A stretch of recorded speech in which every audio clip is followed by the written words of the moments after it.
అందరికీ నమస్కారం.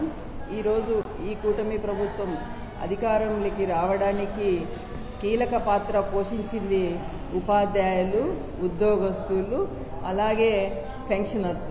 ఏదైతే వాళ్ళ వల్ల ఈ ప్రభుత్వం అధికారంలోకి వచ్చిందో ఈరోజు ఈ ప్రభుత్వం వారికి ఉద్యోగస్తులకు కానీ ప్రభుత్వ ఉద్యోగస్తులు అందరికీ కూడా నిట్ట నిలువున ఈరోజు ఈ ప్రభుత్వం మోసం చేసిందని చెప్పుకోవచ్చు.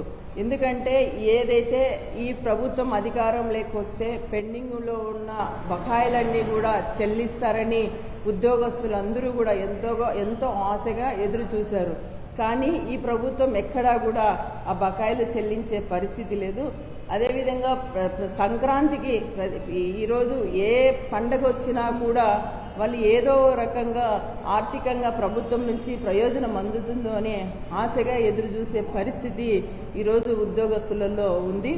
అదే చూసుకుంటే గతంలో జగన్మోహన్ రెడ్డి గారి ప్రభుత్వంలో సంక్రాంతి పండుగ వస్తే ఏదో ఒక ఆర్థికంగా వాళ్ళకు ప్రయోజనం అందేది. కానీ ఈ ప్రభుత్వంలో ఆర్థిక ప్రయోజనాలు అందట్లేదని ఉద్యోగస్తుల్లో ఒక ఆందోళన ఏర్పడిందని ఈ సందర్భంగా చెప్పుకోవచ్చు. ఈరోజు చూసుకుంటే ఈ ప్రభుత్వము పండగ రోజు కూడా పాత జీతమే అనే విధంగా ఈరోజు ఉంది.